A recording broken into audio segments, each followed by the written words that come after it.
दोस्तों नमस्कार, स्वागत है आपका स्टडी फॉर सिविल सर्विसेज में। दोस्तों प्रश्न संख्या 220 तक हमने अपनी प्रश्न यात्रा को जारी रखा था और ये प्रश्न यात्रा मध्यकालीन भारत के संदर्भ में हो रही थी। हम अपने मध्यकाल को जानने का प्रयास कर रहे थे और इतिहास के पन्ने पलटते पलटते हमने 220 पड़ाव पार कर लिए थे। 220 प्रश्नों को हमने हल कर लिया है और 221वें जो बहुविकल्पीय प्रश्न है उसकी ओर हम चलते हैं। ये प्रश्न आपको सामने स्क्रीन पर दिख रहा है, इसे देख लीजिए। देखिए यहाँ 4 कथन दिए हुए हैं। ये जो 4 कथन है इन पर विचार करना है, आपको सोचना है इसके बारे में और बताना है कि इसमें से सही कौन से हैं। तो पहला कथन है कि गोल गुंबद का निर्माण मोहम्मद आदिल शाह ने करवाया था, ये पहला कथन है।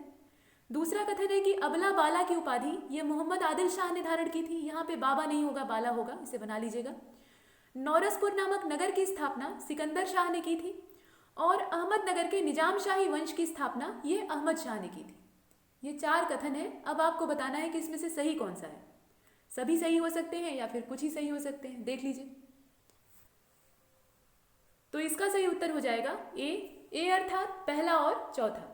पहला सही है और चौथा सही है, लेकिन दूसरा और तीसरा इसमें गलत है। तो क्यों गलत है, आइए इसकी पूरी चर्चा कर लेते हैं। सबसे पहले कुछ जानकारी गोल गुंबद के बारे में, उसे देख लीजिए। देखिए, गोल गुंबद का निर्माण मोहम्मद आदिल शाह ने करवाया था, ये सही है। इसके आधार पे हमने पहले वाले कथन को सत्य कहा है। यह संसार का दूसरा सबसे बड़ा गुंबद है, पूरी दुनिया में ये दूसरे नंबर पर है गुंबद की आकृति के मामले में। और इसकी सर्वाधिक प्रमुख विशेषता इसके अनुपातों में संगति है। इसके जो अनुपात हैं उनमें एक रसता है, एक समानता है और इसी वजह से ये खास है, इसकी ये खासियत भी है। अबला बाला की उपाधि ये इब्राहिम द्वितीय ने धारण की थी, मतलब ऐसी लड़की जिसके पास ताकत ना हो, जिसके पास बल ना हो। प्राचीन समय में महिलाओं के लिए अबला शब्द इस्तेमाल किया जाता था, लेकिन आजकल परिभाषा बदल रही है।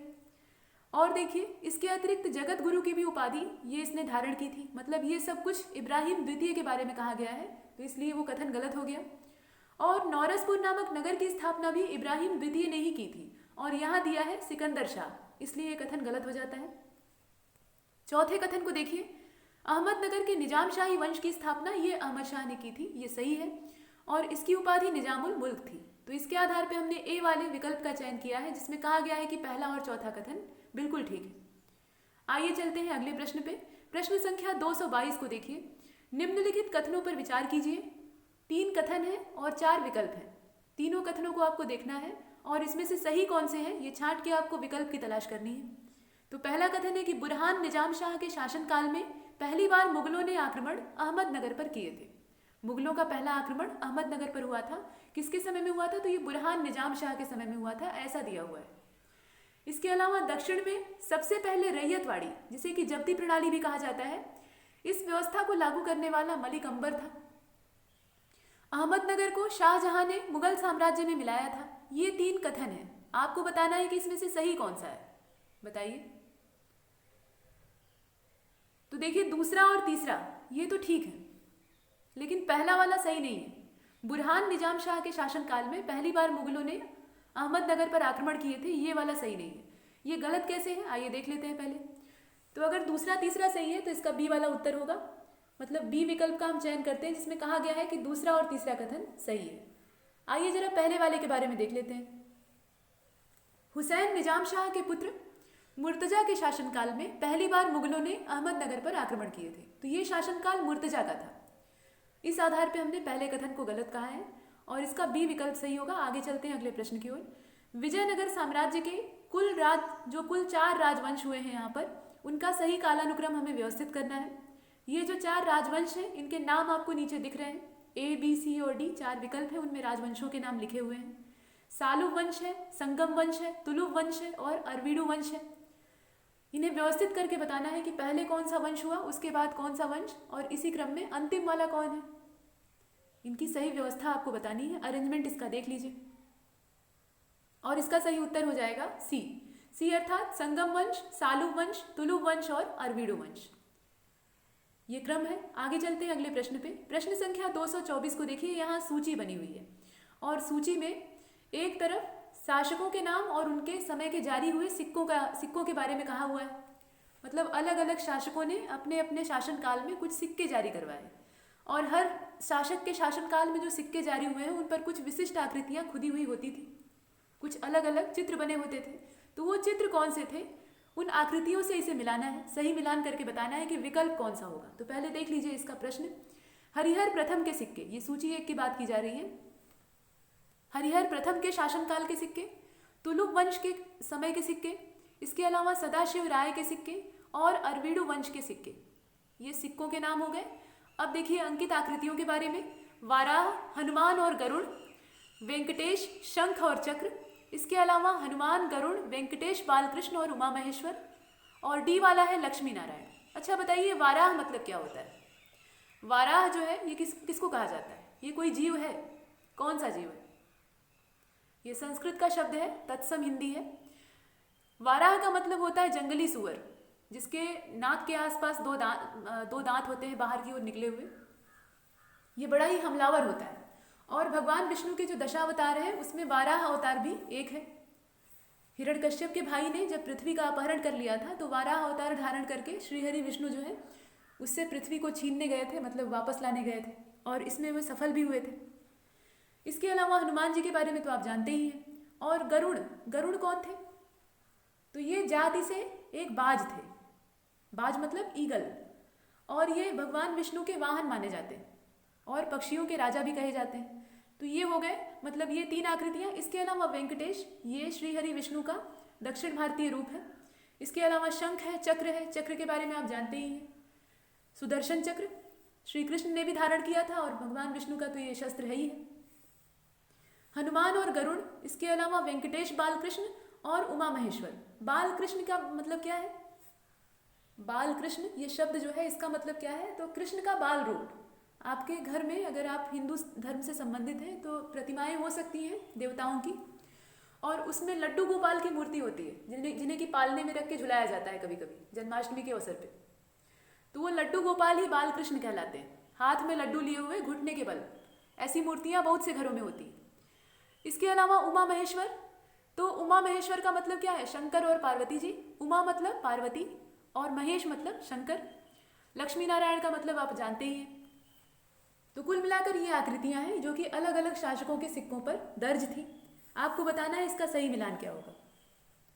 तो इसका सही उत्तर हो जाएगा, इसमें पहले विकल्प तो देख लीजिए, बात करने के चक्कर में विकल्प रह गया था।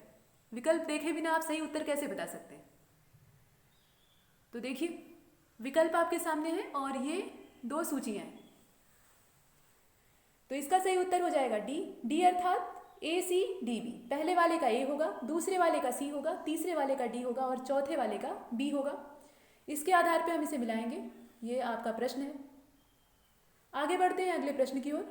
प्रश्न संख्या 225 को देखिए, यहाँ भी सूचियाँ बनी हुई हैं। ये सूचियाँ बहुत परेशान करती हैं। कभी कभी तो इन्हें मिलाना आसान होता है, कोई एक अगर आपने मैच कर लिया तो बाकी जो है वो आराम से मिल जाता है। और कभी कभी इनमें जो विकल्प होते हैं उनमें इतनी निकटता होती है, इतने नज़दीकी अंतर के वे होते हैं कि इन्हें पकड़ना मुश्किल हो जाता है। तो देखिए सूची 1 और सूची 2 दोनों दी हुई है। विदेशी यात्री मतलब विदेशी यात्रियों के नाम ये सूची 1 में दिए हुए हैं, और सूची 2 में उस समय मतलब जिस समय ये विदेशी यात्री भारत में आए उस समय किस राजा का शासनकाल था ये दिया हुआ है। और ये बात की जा रही है विजयनगर साम्राज्य के बारे में, तो उसी के शासन की और जो शासक हैं उनके बारे में चर्चा हो रही है। तो शासकों के नाम आप देख लीजिए और विदेशी यात्रियों के नाम देख लीजिए। निकोलो कॉन्टी, अब्दुल रज्जाक, बारबोसा और नूनिज ये नाम है। इसके अलावा अच्युत देवराय, देवराय प्रथम, देवराय द्वितीय और कृष्ण देवराय। आपको बताना है सही मिलान क्या होगा, कौन सा विदेशी यात्री किस शासक के शासनकाल में आया है, आपको ये बताना है।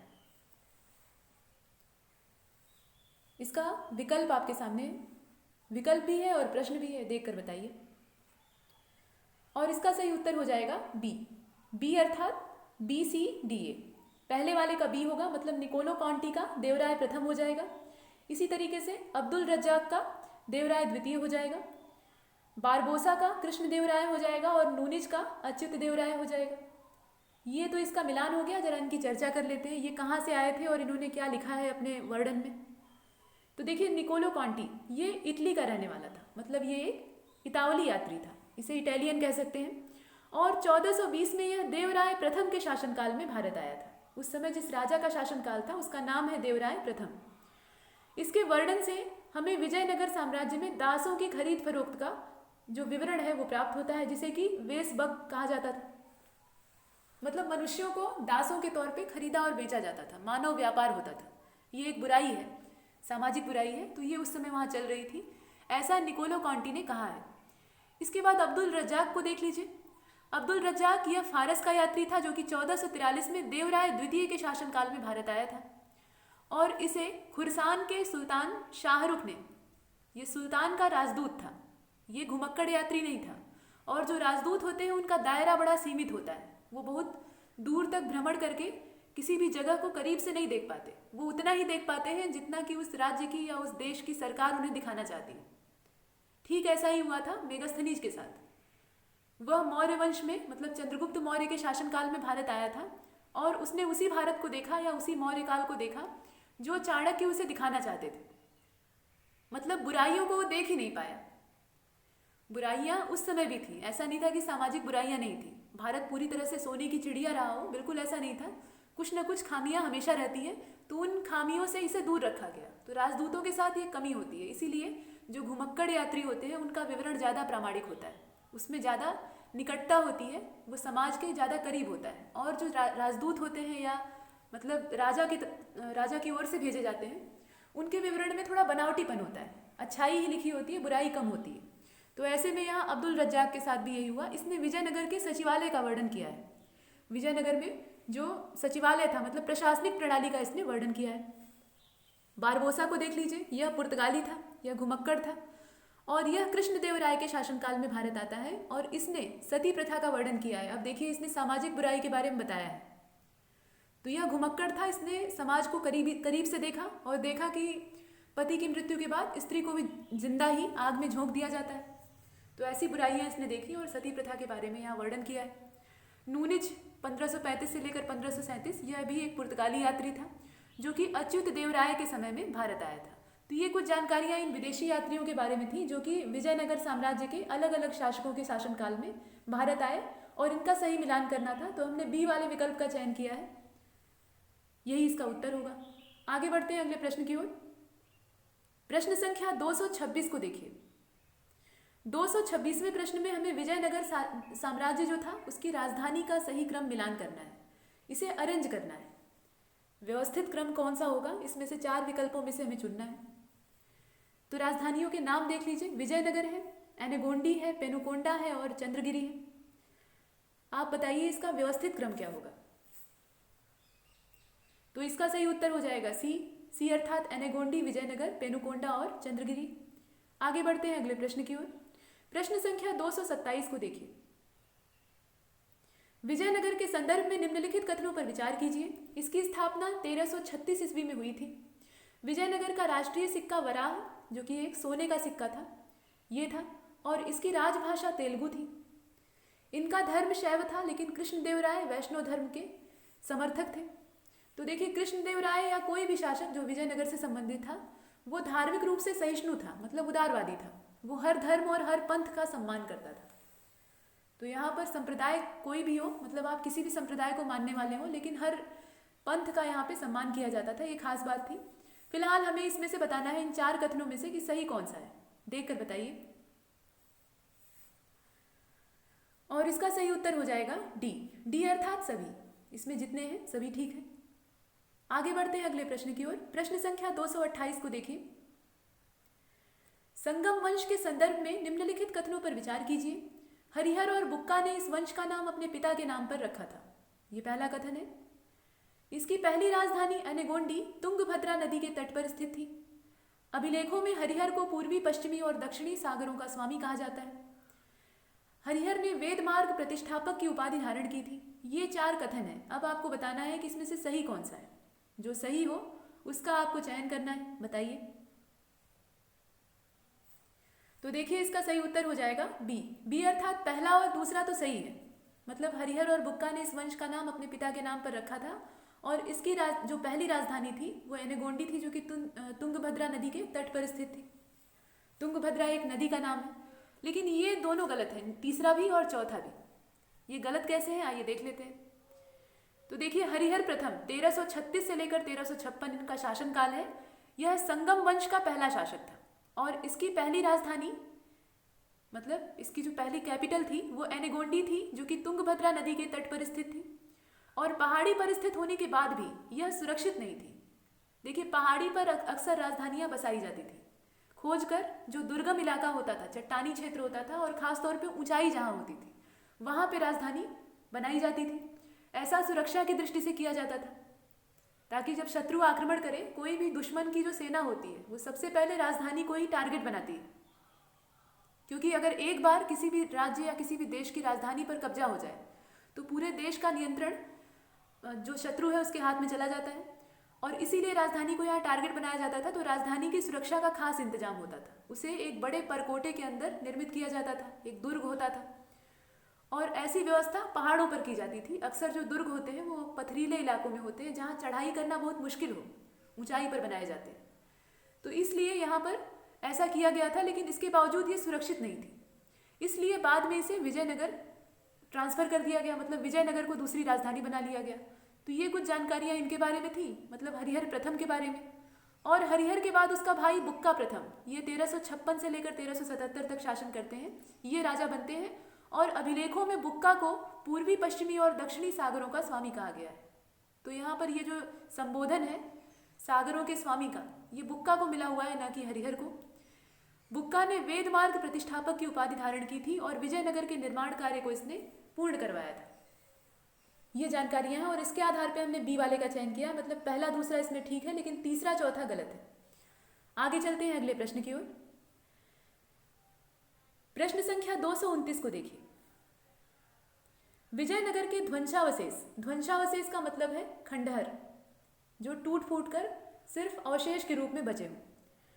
तो यह जो ध्वंसावशेष है ये वर्तमान में हम्पी में विद्यमान है। हम्पी के रथ को आपने देखा होगा। इसके अलावा बुक्का प्रथम ने वेदों के प्रसिद्ध भाष्यकार सायणाचार्य को प्रश्रय दिया था। भाष्यकार का मतलब होता है भाषा के जानकार और अनुवादक, ट्रांसलेटर भी इन्हें कहा जाता है। ये जिस भी भाषा के भाष्यकार होते हैं, जैसे यहाँ लिखा हुआ है वेदों के, तो वेद संस्कृत भाषा में है, तो संस्कृत भाषा के ये अच्छे जानकार रहे होंगे और संस्कृत से उसका तेलुगु में अनुवाद करने में सक्षम रहे होंगे। तो इस तरह की चीज़ें होती हैं, मतलब भाष्यकार दोनों तरीके से समर्थ होते हैं। वो भाषा की अच्छी पकड़ भी रखते हैं और साथ साथ उसका अनुवाद करने में भी सक्षम होते हैं, मतलब एक भाषा से दूसरी भाषा में उसे बदल सकते हैं। तो इस प्रकार के थे सायणाचार्य। इन्हें प्रश्रय दिया था किसने? बुक्का प्रथम ने। प्रश्रय का मतलब होता है आश्रय देना, अपने यहाँ रहने की जगह देना। हरिहर द्वितीय ने राजाधिराज और राज परमेश्वर की उपाधि धारण की थी और हरिहर द्वितीय वैष्णव उपासक था, मतलब ये विष्णु का उपासक था। अब आपको बताना है इसमें से सही कौन सा है। ये रहा विकल्प, देख लीजिए, सभी सही हो सकते हैं या फिर कुछ ही सही हो सकते हैं। तो इसका उत्तर हो जाएगा सी, अर्थात पहला, दूसरा और तीसरा तो बिल्कुल ठीक है। पहला भी सही है, दूसरा भी सही है और तीसरा भी सही है, लेकिन चौथा सही नहीं है। चौथा यहाँ गलत क्यों है? इसका सी वाला होगा। चौथा गलत क्यों है, आइए देख लेते हैं। तो देखिए, बुक्का प्रथम की मृत्यु 1377 ईस्वी में हो जाती है और इसके बाद हरिहर द्वितीय ये गद्दी पर बैठता है और विजयनगर साम्राज्य का यह पहला शासक था जिसने राजाधिराज और राज परमेश्वर की उपाधि धारण की थी। यहाँ क्या दिया हुआ है? हरिहर द्वितीय ने ये दोनों उपाधियां धारण की थी, तो ये कथन बिल्कुल ठीक हो जाता है। राज वाल्मीकि की उपाधि, यहाँ इसकी उपाधियों का नाम जानना आवश्यक है। इन सभी को देख लीजिए, राजाधिराज, राज परमेश्वर, इसके अलावा महाराजाधिराज, राजव्यास और राज वाल्मीकि, ये सारी उपाधियां किसकी हैं? ये हरिहर द्वितीय की हैं, जो कि बुक्का की मृत्यु के बाद, मतलब बुक्का प्रथम की मृत्यु के बाद राजा बनता है। इसके अलावा हरिहर द्वितीय ये विरूपाक्ष का उपासक था, ये वैष्णव नहीं था, ये विरूपाक्ष का उपासक था। लेकिन यह शैव, वैष्णव और जैनियों को, मतलब जैन जो धर्म वाले हैं उसके अलावा शैव और वैष्णव जो संप्रदाय हैं हिंदू धर्म के, उन्हें समान रूप से संरक्षण देता था। मतलब ये उदारवादी था, इसके अंदर सहिष्णुता थी, धार्मिक सहिष्णुता की भावना थी। इसके चलते ये सभी धर्मों और सभी पंथों का सम्मान करता था। तो ये कुछ खास बातें थी। इसके आधार पर हमने सी का चयन किया और चौथा वाला गलत हो जाता है, ये वैष्णव नहीं था। आगे चलते हैं प्रश्न संख्या 230 पर। निम्नलिखित कथनों पर विचार कीजिए। यहाँ पर 4 कथन हैं आपके सामने। 4 कथन जो है उन्हें देखिए। हरिहर ने तुंगभद्रा नदी पर बांध बनाकर विजयनगर के लिए नहरें निकाली थी। सिंचाई की सुविधा की दृष्टि से खेती अच्छी हो, पैदावार अच्छी हो, इसके लिए नहरों का निर्माण करवाया गया और ये काम हरिहर ने किया था, ऐसा दिया हुआ है। गजबेटकर इम्मादिदेव, मतलब गजबेटकर और इम्मादिदेव ये दो उपाधियां हैं, इन्हें धारण करने वाले देवराय द्वितीय थे, ऐसा दिया है। इसके अलावा प्रसिद्ध तेलुगु श्रीनाथ को संरक्षण हरिहर द्वितीय का प्राप्त था। तेलुगु श्रीनाथ को हरिहर द्वितीय ने संरक्षण दिया था, ये यहाँ पर दिया हुआ है। माहुयान नामक चीनी यात्री विजयनगर मल्लिकार्जुन के शासनकाल में आया था। अब आपको बताना है कि इन चारों में से सही कौन सा है। विकल्प देख लीजिए। विकल्प आपके सामने है, 4 विकल्प हैं और 4 कथन हैं। तो इसका सही उत्तर हो जाएगा सी अर्थात दूसरा और चौथा। मतलब इसमें सही की तलाश करनी थी, तो दूसरा सही है और चौथा सही है। लेकिन पहला और तीसरा ये दोनों गलत है। पहला कथन और तीसरा गलत क्यों है, देख लेते हैं। पहले तो देखिए, गजबेटकर और इम्मादिदेव की उपाधि ये देवराय द्वितीय ने धारण की थी, ये दूसरा वाला जो कथन दिया है। गजबेटकर का मतलब क्या होता है? गज मतलब होता है हाथी, तो गजबेटकर मतलब होता है हाथियों का शिकारी। तो ये हाथियों के शिकारी की उपाधि और इम्मादिदेव की उपाधि ये दोनों देवराय द्वितीय ने धारण की थी, ये बहुत जगजाहिर बात है। तो इस आधार पर दूसरा कथन बिल्कुल ठीक है। और माहुयान नामक चीनी यात्री ये विजयनगर मल्लिकार्जुन के शासनकाल में आया था, ये भी सही है। लेकिन पहला तीसरा जो है उसके बारे में यहाँ चर्चा कर लेते हैं। देखिए, देवराय प्रथम 1406 से लेके 1422 इसने तुंगभद्रा नदी पर बांध बनाकर विजयनगर के लिए नहरें निकाली थी। और यहाँ क्या दे रखा है? हरिहर दिया है, इसलिए गलत हो जाता है। और देखिए, जिससे कृषि प्रणाली का अत्यधिक विकास हुआ। स्वाभाविक है, जब सिंचाई के लिए पर्याप्त मात्रा में पानी उपलब्ध होगा, नहरें क्यों बनाई जाती है? नहरें नदी से इसलिए निकाली जाती हैं ताकि जिन स्थानों पर नदी के पानी की पहुंच नहीं हो पा रही है, मतलब नदी का एक अपना रूट होता है, रास्ता होता है, उस रास्ते से वो बहते हुए निकल जाती है और अंत में कहीं जाकर मिल जाती है, या तो किसी बड़ी नदी में या फिर समुद्र में। तो जिन इलाकों में उसका पानी नहीं पहुंच पाता, वहाँ सूखे जैसी स्थिति रहती है, मतलब शुष्कता रहती है, तो उसको दूर करने के लिए और वहाँ खेती को आसान बनाने के लिए नहरें बनाई जाती हैं। तो ये नहर बनाने का काम तुंगभद्रा नदी से ये देवराय प्रथम ने करवाया था और इससे खेती का विकास हुआ, फसल अच्छी हुई। तुंगभद्रा से राजधानी विजयनगर तक 24 किलोमीटर लंबे एक जल सेतु या जल प्रणाली का भी निर्माण इसने करवाया था, मतलब सिंचाई की बहुत अच्छी व्यवस्था इन्होंने कर रखी थी। इसने सिंचाई के लिए हरिहर नदी पर बांध बनाने की योजना को भी प्रोत्साहन दिया था, तो किसानों के हितों का ख्याल ये रखते थे। इसके अलावा गजबेटकर इम्मादिदेव ये दोनों उपाधियां देवराय द्वितीय की हैं। 1422 से लेकर 1446 तक इनका शासन था। हरविलास नामक ग्रंथ के रचनाकार और प्रसिद्ध तेलुगु श्रीनाथ को संरक्षण ये देवराय प्रथम ने दिया था। ये हरविलास नामक ग्रंथ के रचनाकार हैं और इन्हें देवराय प्रथम के द्वारा संरक्षण प्राप्त था, न कि हरिहर द्वितीय के द्वारा। तो इसलिए इसमें तीसरा कथन भी गलत हो जाता है। सिर्फ सही कौन सा है? दूसरा और चौथा। आगे बढ़ते हैं अगले प्रश्न की ओर। प्रश्न संख्या 231 को देखिए। निम्नलिखित कथनों पर विचार कीजिए। सालुब वंश की स्थापना ये वीर नरसिंह के द्वारा की गई थी। इसके बाद तुलुब वंश की स्थापना ये सालुब नरसिंह के द्वारा की गई थी, ऐसा दिया हुआ है। और देखिए, बाल कृष्ण की मूर्ति, बाल कृष्ण मतलब वही कृष्ण का बाल रूप लड्डू गोपाल, तो उनकी मूर्ति विजय स्मारक के रूप में, विजय स्मारक का मतलब है जीत के प्रतीक के रूप में, ये कृष्णदेवराय ले आए थे। और कहाँ से ले आए थे? ये उम्मतूर के राजा गंगा राजा को पराजित करके, मतलब उम्मतूर का शासक था गंगा राजा, उसे हराकर विजयनगर ले आए थे और विजयनगर में बकायदा इसकी स्थापना करवाई थी। इसके अलावा कृष्णदेवराय के राजगुरु का नाम व्यासराज था। तो ये 4 कथन है, आपको बताना है सही कौन सा है, इसमें से ठीक कौन सा है। देख लीजिए, विकल्प भी आपके सामने है। तो देखिए, इसका सही उत्तर हो जाएगा बी अर्थात चौथा। पहला गलत है, दूसरा गलत है, तीसरा गलत है, लेकिन चौथा जो है वो सही है। और चौथे वाले में भी वाक्य सही नहीं है, यहाँ पे राज आप काट लीजिएगा, राजगुरु नहीं, यहाँ पर सिर्फ गुरु। कृष्णदेवराय के यहाँ पे सिर्फ गुरु होगा, राजगुरु नहीं होगा। गुरु के लिए व्यासराज होगा। राजगुरु या राजपुरोहित के तौर पे कौन थे? कृष्णदेवराय के, वो तथाचार्य थे, आप जानते हैं। तथाचार्य और तेनालीराम में हमेशा ठनी रहती थी, एक दूसरे की टांग खींचने में ये कभी पीछे नहीं हटते थे। तो तथाचार्य ही राजगुरु या राजपुरोहित थे, लेकिन गुरु के तौर पे यहाँ व्यासराज थे। व्यासराज का कृष्णदेवराय बहुत सम्मान भी करते थे। तो इसलिए यहाँ पे चौथा वाला सही है, बस उसमें राज काट लीजिएगा, वो सही नहीं रहेगा। आगे बढ़ते हैं। और इसमें पहला, दूसरा और तीसरा गलत क्यों है? तो पहला इसलिए गलत है क्योंकि यहाँ जानकारी गलत दिया है। जो स्थापना करने वाला व्यक्ति था उसका नाम गलत है। तो सही क्या है आइए देख लेते हैं। सालुव वंश ये 1485 से लेकर 1505, इसकी स्थापना सालुव नरसिंह ने की थी, ऐसा दिया हुआ है। तुलुव वंश 1505 यहाँ से लेकर 1565 तक इनका शासनकाल था।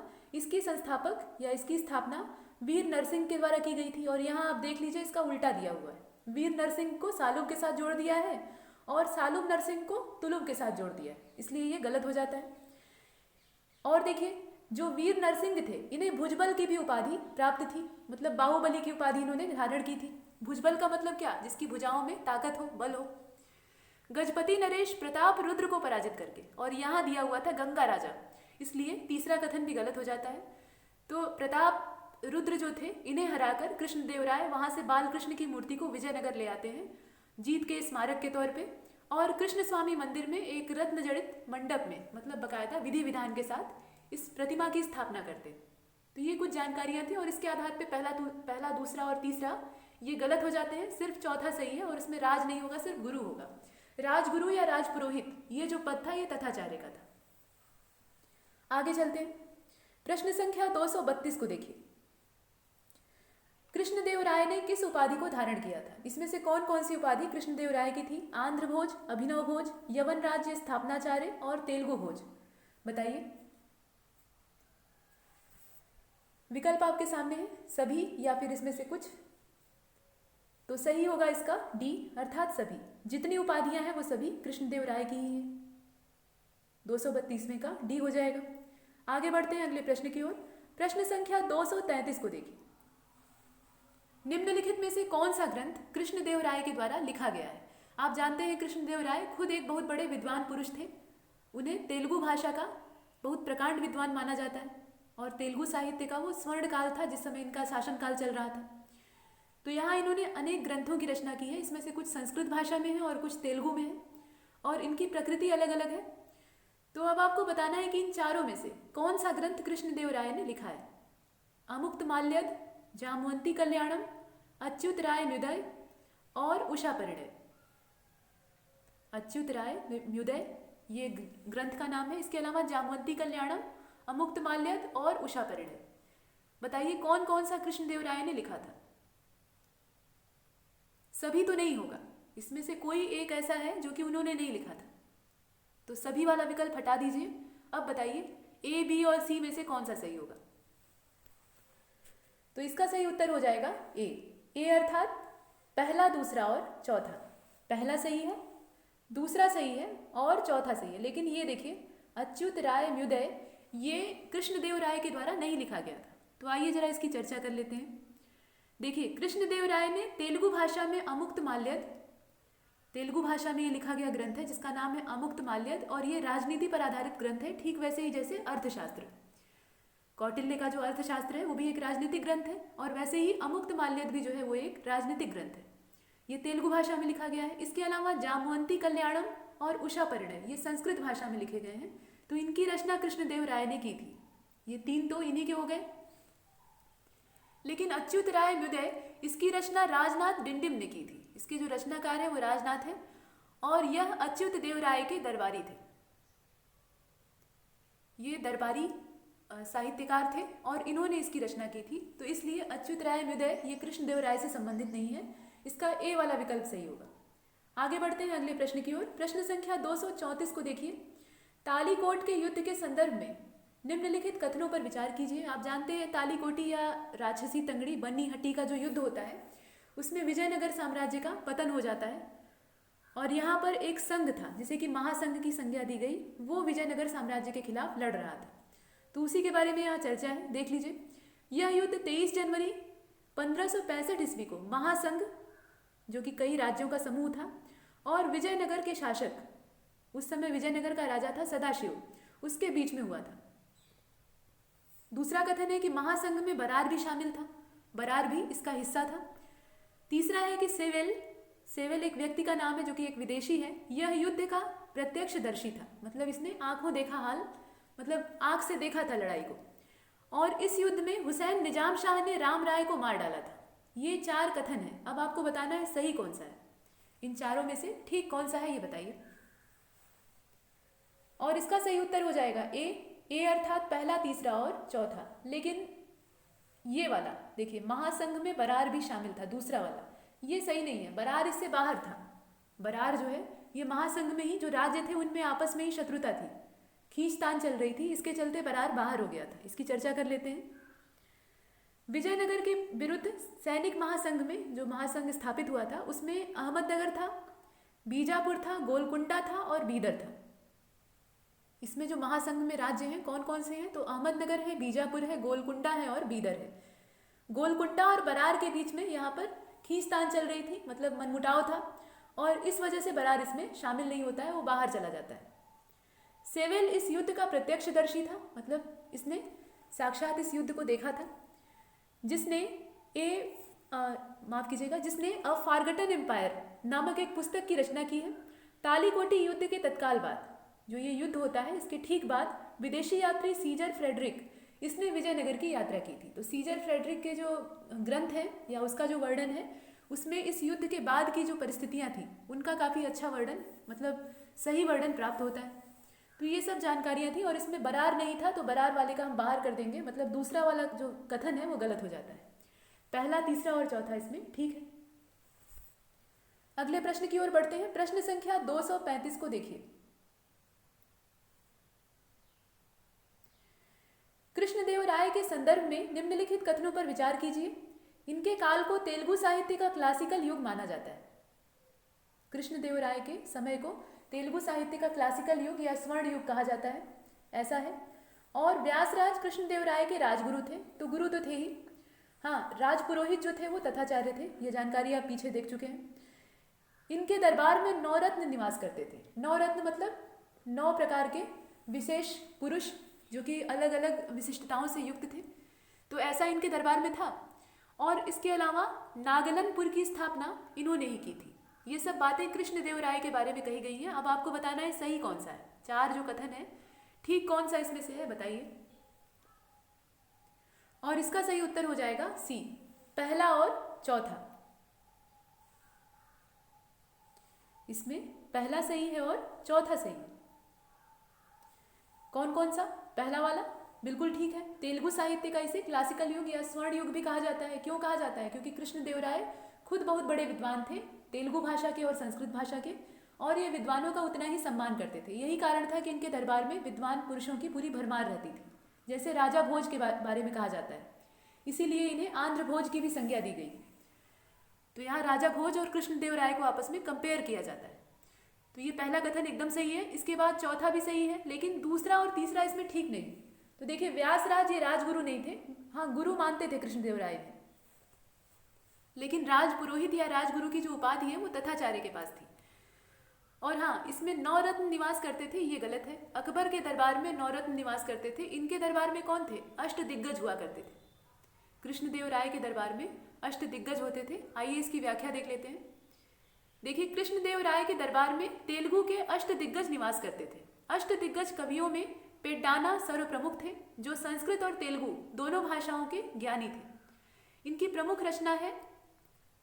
प्रमुख रचनाओं में 2 नाम दिए हुए हैं यहाँ पे। एक तो स्वरोचित संभव है और दूसरा मनुचरित है।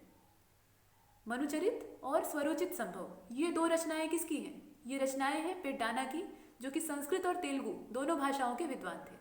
देखिए, जो दक्षिण भारतीय भाषाएं होती हैं, जितनी भी लैंग्वेज है, वो संस्कृत के ज़्यादा निकट होती है। हिंदी की तुलना में उनकी संस्कृत से ज़्यादा निकटता होती है। संस्कृत के बहुत सारे शब्द इसमें सीधे सीधे प्रयोग किए जाते हैं। तो इसलिए ये दोनों भाषाओं के जानकार होते थे, और ये कोई बड़ी बात नहीं है। तो कुल मिलाकर अष्ट दिग्गज इनके दरबार में निवास करते थे, 9 रत्न नहीं होते थे। इसके आधार पर हमने सी का चयन किया है इस प्रश्न में।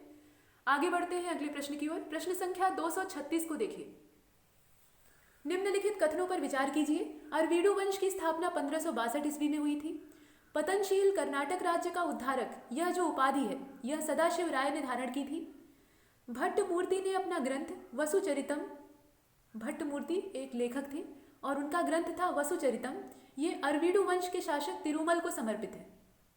अरवीडु वंश के राजा तिरुमल को ये समर्पित है। तिरुमल ने ही मत्स्य क्षेत्रीय तट के उदंड मावरों का दमन किया था। मत्स्य क्षेत्रीय मतलब जहाँ पे मछली का उद्योग होता था, मतलब मछली पकड़ने का काम होता था, उस क्षेत्र के जो उद्दंड मावर थे उनका इसने दमन किया था। अब आपको बताना है कि इसके बारे में जो कथन कहे गए हैं इसमें से सही कौन कौन सा है। सभी सही है या फिर कुछ ही सही है, देख लीजिए। और इसका सही उत्तर हो जाएगा सी अर्थात केवल तीसरा। आइए देख लेते हैं कैसे। तो देखिए, अरवीडू वंश की स्थापना 1570 में सदाशिव राय को गद्दी से उतारकर तिरुमल ने की थी। ये सदाशिव राय को अपदस्थ कर देते हैं और खुद राजा बन जाते हैं। इनका नाम है तिरुमल और यहाँ लिखा है 1562, तो सन गलत दिया है इसलिए पहला कथन गलत हो जाता है। और देखिए, तिरुमल ने विजयनगर के चतुर्थ राजवंश की स्थापना की। ये चौथा राजवंश था। इसने अपनी राजधानी पेनुकोंडा को बनाया क्योंकि तालीकोटी युद्ध में विजयनगर पूरी तरह से नष्ट हो गया था। विजयनगर पूरी तरह से ध्वस्त हो गया था इस युद्ध की वजह से, और इसी कारण यहाँ पे पेनुकोंडा को राजधानी बनाया गया। पतनशील कर्नाटक राज्य का उद्धारक, यह जो उपाधि है यह तिरुमल ने धारण की थी। और यहाँ दे रखा है कि यह जो उपाधि है ये सदाशिव राय ने धारण की थी। इसके बाद तिरुमल की मृत्यु के पश्चात श्रीरंग प्रथम, तिरुमल की मृत्यु के बाद श्रीरंग प्रथम 1572 से लेकर 1585 इनका शासनकाल है। यह गद्दी पर बैठता है और इसी ने मत्स्य क्षेत्रीय तट के उदंड मावरों का दमन किया था। तो इसमें तिरुमल ने ऐसा नहीं किया था। ये वाला भी कथन गलत हो जाता है, मतलब पहला, दूसरा और चौथा इसमें असत्य है, लेकिन तीसरा सही है। तीसरा यहाँ ठीक है और तीसरे वाले का ही चयन करना था, तो हमने विकल्प सी को चुना है। आगे बढ़ते हैं अगले प्रश्न की ओर। प्रश्न संख्या 237 को देखिए। वेंकट द्वितीय के संदर्भ में निम्नलिखित कथनों पर विचार कीजिए। वेंकट द्वितीय के बारे में यहाँ पर 4 कथन है, आपको बताना है सही कौन सा है। यह अरवीडू वंश का महानतम शासक था। इसने अपना मुख्यालय नागलनपुर को बनाया था। यह महान दार्शनिक तथाचार्य, यहाँ आप देख सकते हैं तीसरा वाला, महान दार्शनिक तथाचार्य इसके दरबारी थे। और अंग्रेज, यहाँ प्रश्न जो दिया हुआ है, अंग्रेजों के बारे में कहा गया है कि अंग्रेजों को कोवल में अनुदान और मद्रास पट्टम में दुर्ग बनाने की अनुमति इसी के काल में प्रदान की गई थी। ये जो 2 अनुमतियां हैं, मतलब 2 तरह की परमिट है, ये किसके समय में मिली थी? तो यहाँ दिया हुआ है कि वेंकट द्वितीय के समय में ये सब कुछ हुआ था। 4 कथन आपके सामने हैं। इन चारों कथनों पर विचार करके बताइए इसमें से कौन सा सही है। जो सही हो उसका आपको चयन करना है। चारों सही हो सकते हैं या इसमें से कुछ ही ठीक हो सकते हैं, बताइए। और इसका सही उत्तर हो जाएगा ए अर्थात पहला, तीसरा और चौथा इसमें सही है, लेकिन दूसरा वाला गलत है। इसने अपना मुख्यालय नागलपुर को बनाया था, ये सही नहीं है। देखिए, वेंकट द्वितीय ने 1586, मतलब 1586 से इसका शासनकाल शुरू होता है, 1614 तक चलता है। इसने अपना मुख्यालय चंद्रगिरी को बनाया था, न कि नागलपुर को, जिसे कि नागलनपुर भी कहा जाता है। तो इसने मुख्यालय नहीं बनाया था। इसका हेडक्वार्टर जो था वो चंद्रगिरी था। कालांतर में मुख्यालय जो था वो पेनुकोंडा स्थानांतरित कर दिया गया, मतलब मुख्यालय यहाँ पे स्थिर नहीं रहा, यहाँ स्थायी रूप से नहीं बना रहा, इसे पेनुकोंडा में स्थानांतरित कर दिया गया। तो ये कुछ खास बातें थी। इसके आधार पे इसमें जो दूसरा वाला है वो गलत हो जाता है और हम ए वाले विकल्प का चयन करते हैं। आगे चलते हैं, इसकी जरा और व्याख्या देख लेते हैं। वेंकट तृतीय, ये तो वेंकट द्वितीय की बात है। इसके बाद वेंकट तृतीय को देखिए, 1630 से लेकर 1642, यह एक मतलब इनके शासनकाल में इनका एक शक्तिशाली मंत्री रहता है जिसका नाम है दरमेला वेंकटप्पा। वेंकट तृतीय के शासनकाल में इनका एक बहादुर मंत्री रहता है जिसका नाम है दरमेला वेंकटप्पा, जिसने वेंकट तृतीय के काल में 1639 में अंग्रेज थे उन्हें कोवल में अनुदान और मद्रास पट्टम में दुर्ग बनाने की अनुमति प्रदान की थी, जो आगे चलकर फोर्ट सेंट जॉर्ज के रूप में विख्यात होता है। फोर्ट सेंट जॉर्ज, ये जो दुर्ग था अंग्रेजों का या किला कह लीजिए, तो ये बाद में इस नाम से जाना जाता है। शुरुआत में इन्हें अनुमति देने वाला जो शासन था वो किसका था? वेंकट तृतीय का ही था। इनका एक मंत्री रहता है, इसके बारे में आपने देखा। श्रीरंग तृतीय ये 1642 से लेकर 1652 अरवीडू वंश और विजयनगर का अंतिम शासक था। ये अंतिम राजा रहता है, अरवीडू वंश का भी और विजयनगर साम्राज्य का भी। तो ये कुछ जानकारियां थी और इसके आधार पर इसमें सही कौन सा होगा देख लीजिए। देखिए यहाँ पे ए वाला विकल्प सही होगा और ए वाले में भी थोड़ा सा यहाँ पे सुधार कर लीजिएगा, चौथा नहीं होगा। ये जो चौथा कथन है ये गलत होगा, इसमें चौथा इससे बाहर हो जाता है, सिर्फ पहला और तीसरा। पहला सही है और तीसरा सही है। जो सही है उसी का हमें चुनाव करना था। इसमें चौथा नहीं होगा। आगे चलते हैं। प्रश्न संख्या, इसे आप देख लीजिए, 237वां प्रश्न है। वेंकट द्वितीय के बारे में कहा जा रहा है। वेंकट तृतीय के बारे में जब कहा जाता तो चौथा वाला ठीक होता, लेकिन चौथा यहाँ गलत हो जाता है क्योंकि ये कथन द्वितीय के बारे में। इसे आप देख सकते हैं। ये वेंकट तृतीय के शासनकाल की बात है। इन्हीं का मंत्री रहता है दरमेला वेंकटप्पा, जो कि अनुमति दिलवाता है अंग्रेजों को। प्रश्न संख्या 238 में देखते हैं। विजयनगर के केंद्रीय प्रशासन की उच्च परिषदों में कौन कौन शामिल थे? जो विजयनगर साम्राज्य का प्रशासन था उसमें जो परिषदें बनी हुई थी, अलग अलग परिषदों का निर्माण हुआ था, उसमें इनमें से कौन कौन शामिल थे? तो देख लीजिए, राज परिषद है, सामान्य परिषद है, मंत्री परिषद है और सचिवालय है। ये 4 हैं। आपको बताना है, इसमें कोड का उपयोग करके सही उत्तर तक पहुंचना है। बताइए इसमें से कौन कौन सी परिषदें ये विजयनगर के केंद्रीय प्रशासन का हिस्सा थी? तो इसका सही उत्तर हो जाएगा सी अर्थात पहला, दूसरा और तीसरा।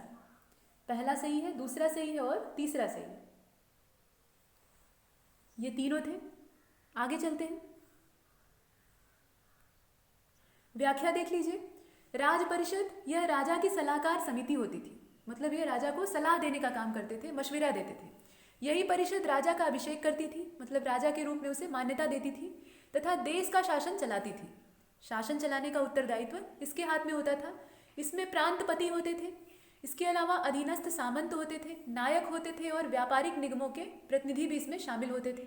ये सब लोग इसके सदस्य होते थे। सामान्य परिषद में भी राजा को परामर्श देने का अधिकार था, ये भी राजा को परामर्श दे सकते थे। मंत्री परिषद, इसके सदस्य प्रधानमंत्री, उपमंत्री, विभागों के अध्यक्ष आदि होते थे।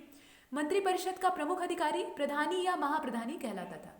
ये कुछ जानकारियां हैं जो कि मंत्री परिषद के बारे में है। तो ये अलग अलग परिषदें थी जो कि प्रमुख परिषदों में गिनी जाती थी, और ये सब विजयनगर प्रशासन का हिस्सा है।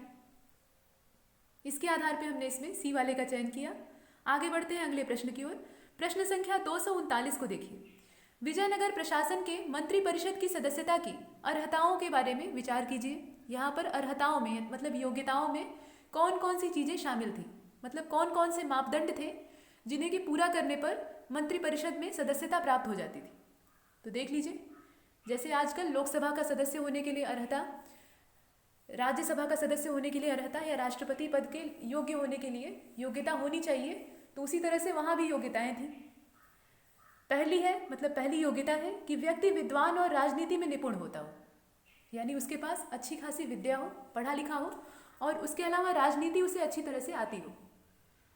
दूसरा है कि वह 50 से 70 वर्ष की आयु के मध्य का हो, उसकी आयु जो है वो अधेड़ावस्था की हो, प्रौढ़ हो। इसके अलावा वह शारीरिक रूप से स्वस्थ हो, किसी तरह का रोगी नहीं होना चाहिए, राज परिवार से संबंधित हो तथा छल कपट से मुक्त हो, यानी किसी तरह का छल कपट न करता हो, फ्रॉड ना हो, और इसके अलावा राज परिवार से उसका संबंध हो, मतलब वो कुलीन होना चाहिए, निम्न कुल का नहीं होना चाहिए। यहाँ पे ये इसका तात्पर्य है। अब आपको बताना है कि इसमें से कौन कौन सी अर्हताएं विजयनगर साम्राज्य में मंत्री परिषद का सदस्य होने के लिए शामिल थी। बताइए, विकल्प आपके सामने है, पहला, तीसरा, चौथा, पहला, दूसरा, तीसरा या फिर सभी। तो इसका सही उत्तर हो जाएगा डी, अर्थात जितनी भी योग्यताएं हैं वो सभी चाहिए होती थी। ये सभी योग्यताएं आवश्यक थी। इनको पूरा करने पर, मतलब इन मापदंडों को पूरा करने पर मंत्री परिषद की सदस्यता प्राप्त होती थी। ये था प्रश्न संख्या 239। अब चलते हैं 240वें प्रश्न की ओर। प्रश्न संख्या 240 को देखिए। विजयनगर के केंद्रीय सचिवालय के जो विभाग थे उनका हमें सही मिलान करना है। विजयनगर में जो केंद्रीय सचिवालय होता था उसके विभागों का आपको सही मिलान करना है। बताइए, सूची 1 है और सूची 2 है। माननीय प्रधान, रायसम, लेखा विभाग और गृह मंत्री। इधर सूची 1 में माननीय प्रधान दिया हुआ है, रायसम दिया है, कर्णिकम दिया हुआ है और मुद्राकर्ता दिया है, ये नाम है। और इधर सूची 2 में इनके विभागों का नाम दिया है, जैसे कि लेखा विभाग है, गृह मंत्री है, मौखिक आदेशों का लिपिक है और मुद्रा कोष का अधिकारी है। आपको बताना है कि इसमें से सही मिलान क्या होगा, मतलब कौन वाला किससे मिलेगा। ये सब केंद्रीय सचिवालय के विभागों के बारे में जानकारी मतलब दी जा रही है। विकल्प आपके सामने है, प्रश्न भी आपके सामने है, मिलाइए। और इसका सही जो मिलान होगा वो बी वाला होगा, मतलब BCAD। पहले वाले का बी हो जाएगा, दूसरे वाले का सी हो जाएगा, तीसरे वाले का ए हो जाएगा और चौथे वाले का डी हो जाएगा। इस क्रम में इसे मिलाएंगे। साफ साफ दिख रहा है, इसमें मुद्राकर्ता जो है वो मुद्रा कोष का अधिकारी होगा। इस तरह से नाम से भी आप अंदाजा लगा के भी मिला सकते हैं, मिलाना आसान है इसे। आगे चलते हैं, इसका बी वाला सही है। प्रश्न संख्या 241 को देखिए। विजयनगर साम्राज्य के प्रांतीय प्रशासन के विभाजन का सही क्रम क्या है? जो प्रांतीय प्रशासन था, प्रादेशिक प्रशासन, उसके विभाजन का सही क्रम क्या है? इसको व्यवस्थित करके हमें देखना है। राज्य है, वलनाडु है, मेलाग्राम है, नाडु है और उर है। ये कुछ इकाइयों के नाम हैं जो कि प्रांतीय प्रशासन से संबंधित हैं और इनका विभाजन जो किया गया था उसमें सही क्रम क्या होगा, इसे हमें तलाशना है। क्रम यहाँ पहले से दिया हुआ है, अब सही कौन सा है ये खोजना है। देख लीजिए, ए वाला, बी वाला, सी वाला और डी वाला। चारों में ही पहले राज्य आता है, उसके बाद नाम वहां से चेंज होने शुरू हो गए हैं तीसरे नंबर से। इसे देख लीजिए, इसका सही उत्तर हो जाएगा सी। सी अर्थात ये वाला, राज्य, वलनाडु, नाडु और मेलाग्राम, इसके बाद उर, ये वाला जो क्रम है ये सही होगा। ये कैसे होगा, इसकी व्याख्या देख लीजिए। राज्य या मंडलम, ये विजयनगर साम्राज्य का सबसे बड़ा प्रशासनिक प्रभाग या खंड होता था। जो सबसे बड़ा प्रशासनिक क्षेत्र था उसे राज्य या मंडलम कहा जाता था। मंडलम भी जो शब्द है इसी के लिए इस्तेमाल होता था। उर या ग्राम, ये प्रशासन की सबसे छोटी इकाई थी, तो उर सबसे अंतिम में है और राज्य सबसे पहले है। विजयनगर साम्राज्य के तमिल प्रांतों की सबसे बड़ी जो प्रशासनिक इकाई थी उसे कोट्टम या वलनाडु कहते थे, तो वलनाडु का ही दूसरा नाम है कोट्टम। कृष्णदेवराय के शासनकाल में प्रांतों की संख्या सबसे ज्यादा थी, तो ऐसे भी पूछ सकता है कि विजयनगर साम्राज्य के किस शासक के शासनकाल में प्रांत सबसे ज्यादा थे या सर्वाधिक थे, तो वो राजा थे कृष्णदेवराय। ये कुछ जानकारियां थी और इसके आधार पर हमने सी वाले विकल्प का चुनाव किया है। राज्य, वलनाडु, नाडु, मेलाग्राम और उर। उर जो है वो सबसे छोटी इकाई थी। आगे चलते हैं अगले प्रश्न की ओर। प्रश्न संख्या 242 को देखिए। 242वें प्रश्न में कहा है कि विजयनगर में जो केंद्र सरकार थी उसके द्वारा स्थानीय स्तर पर जो नियुक्तियां की जाती थी उनका हमें मिलान करना है। बताइए कि सही मिलान कौन सा होगा। केंद्रीय सरकार के द्वारा जो स्थानीय स्तर पर मतलब लोकल लेवल पर जो नियुक्तियां की जाती थी उनका हमें मिलान करना है।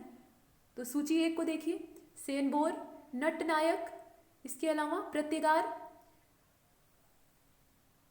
प्रयत्तिगार है और इसके अलावा अत्रिमार है। ये कुछ नाम दिए हुए हैं, इन्हें जरा एक मिनट अब देखिए।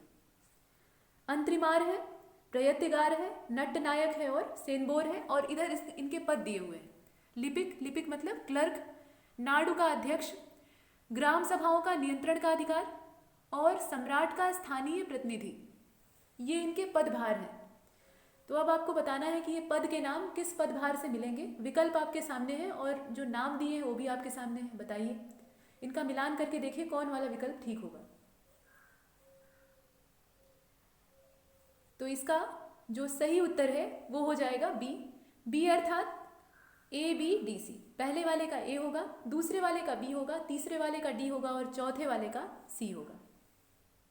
पहले वाले का ए, दूसरे वाले का बी, तीसरे वाले का डी और चौथे वाले का सी। इस क्रम में इसे मिलाएंगे और आगे बढ़ेंगे। इसकी व्याख्या देख लेते हैं सबसे पहले। इनके अतिरिक्त मध्यस्थकर्ता कौन था? ये मध्यस्थ पंचायतों के प्रमुख होते थे। मतलब इन पदों के अलावा कुछ और पदों की जानकारी दी हुई है, उन्हें देखना आवश्यक है। तो मध्यस्थकर्ता ये मध्यस्थ पंचायतों के प्रमुख होते थे। परपत्तिगार ये किस चीज का नाम है? तो ये किसी विशेष स्थान के राजा या गवर्नर के प्रतिनिधि होते थे। मतलब किसी विशिष्ट स्थान पे इनकी नियुक्ति होती थी। ये राजा अथवा गवर्नर के प्रतिनिधि के तौर पे काम करते थे। एक स्वतंत्र इकाई के रूप में प्रत्येक ग्राम को संगठित किया जाता था, जिस पर शासन के लिए 12 शासकीय व्यक्तियों को नियुक्त किया जाता था। इन 12 शासकीय अधिकारियों के समूह को आयंगार कहा जाता था। तो ये कुछ खास बातें हैं, ये विशिष्ट शब्द हैं और इन शब्दावलियों से अक्सर प्रश्न बनते हैं। शब्द दे देगा और बताएगा, पूछेगा कि इसका मतलब बताइए, इसमें से कौन सा इसका अर्थ होगा। तो आयंगार जो है ये एक प्रकार का शासकीय अधिकारियों का समूह होता था जिसमें अधिकारियों की संख्या 12 होती थी और ये मतलब ग्राम स्तर पर गठित किए जाते थे। तो इस आधार पे हमने इसमें बी का चयन किया है और बी वाले के आधार पे हम इसे मिलाएंगे, ए बी डी सी। आगे बढ़ते हैं अगले प्रश्न की ओर। प्रश्न संख्या 243 को देखिए। विजयनगर की न्याय व्यवस्था के संदर्भ में निम्नलिखित कथनों पर विचार कीजिए। पहला कथन है कि न्यायालय 3 प्रकार के होते थे। जो कोर्ट होते थे वो 3 तरह के होते थे। न्याय हिंदू विधि के अनुसार होता था और ब्राह्मण को प्राणदंड नहीं दिया जाता था। मतलब जो ब्राह्मण जाति के होते थे उन्हें मौत की सज़ा नहीं दी जाती थी। बताना आपको ये है कि इसमें से सही कौन सा है। जो 3 कथन है सभी ठीक है या इसमें से कुछ ही ठीक है, देख लीजिए। ये न्याय व्यवस्था के बारे में चर्चा की जा रही है। देखिए दोस्तों, इसका सी वाला सही होगा। सी वाला मतलब दूसरा तीसरा, दूसरा सही है और तीसरा सही है, लेकिन पहला वाला गलत है। न्यायालय यहाँ पर 3 प्रकार के नहीं होते थे। न्यायालयों की जो कुल संख्या थी वो कितनी थी? 4 थी। 4 प्रकार के न्यायालय होते थे और कौन कौन से थे? तिशिष्ठा था, इसके अलावा चल था, मुद्रित था और शास्त्रिता था। ये न्यायालयों के नाम हैं। और जो न्याय था वो हिंदू विधि के अनुसार होता था, तो दूसरा कथन बिल्कुल ठीक है। दीवानी मुकदमों का निर्णय देश की प्रथाओं तथा हिंदू विधियों के सिद्धांतों के द्वारा किया जाता था। जो दीवानी मामले होते थे, 2 तरह के मामले होते हैं, दीवानी और फौजदारी। जो दीवानी मुकदमे होते थे उनका निर्णय इसी विधि के द्वारा होता था। और तीसरा भी सही है, तो इसमें सी वाला जो विकल्प है वो ठीक होता है। सी वाले विकल्प का मतलब है दूसरा तीसरा। पहला वाला इसमें गलत हो जाता है। यहाँ पर 4 संख्या होगी, 3 दी हुई है। प्रश्न संख्या 244 की ओर चलते हैं। विजयनगर राजस्व प्रशासन के संदर्भ में जो कर व्यवस्था थी, जो आयकर विभाग था, उसके बारे में यहाँ पर कुछ कथनों पर विचार करना है। तो सामान्य लगान की दर, जो लगान वसूली जाती थी, उसकी सामान्य दर उपज का 1/2 से 1/4 अंश तक होती थी। मतलब 1/2 से 1/4 हिस्सा ये उपज का लगान के रूप में वसूला जाता था। ये एक सामान्य दर थी, ऐसा कहा गया है। इसके अलावा विभेदकारी कर पद्धति जो थी वो लागू थी। जो कर प्रणाली थी वो विभेदकारी थी, ऐसा कहा गया है। तीसरा कथन है कि लगान वसूली का विभाग आठवन कहलाता था। लगान वसूली का जो डिपार्टमेंट था उसे आठवन कहते थे। नगद राजस्व को शिष्ट कहा जाता था। जो नगद राजस्व था उसे शिष्ट कहते थे। अब यहाँ जो 4 कथन है इस पर विचार करना है और बताना है कि इसमें से सही कौन सा होगा। इन चारों में से सही कौन सा है, ये बात की जा रही है विजयनगर राजस्व प्रशासन के संदर्भ में। राजस्व मतलब होता है टैक्स या कर। तो बताइए सभी सही होगा या फिर पहला दूसरा तीसरा, दूसरा तीसरा या पहला तीसरा चौथा। चारों विकल्पों पर विचार कीजिए और इसका सही उत्तर हो जाएगा बी। बी अर्थात दूसरा तीसरा।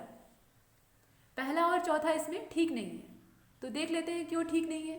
पहले में कहा गया है कि सामान्य लगान की दर उपज का 1/2 से 1/4 हिस्सा होती थी। और इसकी सही बात क्या है? वास्तविकता ये है कि सामान्य लगान की जो दर होती थी वो उपज का 1/3 से 1/6 अंश होती थी। 1/3 से 1/6 भाग होती थी। राज्य की आय का प्रमुख स्रोत भूमि कर था। जमीन पर जो टैक्स लिया जाता था वो राज्य की आय का मुख्य स्रोत था या सोर्स था, जिसे शिष्ट कहा जाता था। तो भूमि कर का नाम यहाँ शिष्ट था। और देख लीजिए, कर निर्धारण हेतु जमीन को 4 वर्गों में बांटा गया था। टैक्स के यहाँ पे निर्णय के लिए जमीन के 4 हिस्से किए गए थे। किस तरह की जमीनें होती थी, उनके प्रकार हैं। तो सिंचित भूमि होती थी, शुष्क भूमि होती थी, उद्यान होता था, उद्यान मतलब बगीचे होते थे, और जंगल होते थे। ये 4 हिस्से की मतलब 4 प्रकार की जमीनें होती थी। और उसी के आधार पे मतलब जमीन कैसी है इसके आधार पे कर निर्धारित किया जाता था। ब्राह्मणों की भूमि से उपज का मात्र 1/20 अंश और मंदिरों की भूमि से मात्र 1/30 अंश लगान के रूप में लिया जाता था। मतलब लगान जो थी वो मंदिरों से भी ली जाती थी, हालांकि वो काफ़ी कम होती थी। नगद राजस्व को सिद्धदाय कहा जाता था। जो नगद वसूली होती थी राजस्व की, टैक्स की, उसे सिद्धदाय कहा जाता था। और जो भूमिकर था उसको शिष्ट कहते थे, ये आप पीछे देख ही चुके हैं। कृष्णदेव राय के शासनकाल में व्यापक भू सर्वेक्षण और भूमिकर का पुनर्निर्धारण किया गया। कृष्णदेव राय ने भूमि सुधार करवाए और इनके समय में व्यापक भू सर्वेक्षण हुआ। मतलब जमीन का सर्वे हुआ और पता लगाया गया कि जमीन किस किस प्रकार की राज्य में है और कितनी मात्रा में है। और उसी के आधार पर भूमिकर निर्धारित किया गया, जो कि राज्य की आय का मुख्य स्रोत होता था। भूमि मापन पट्टिकाओं और जरीबों के विभिन्न नाम थे।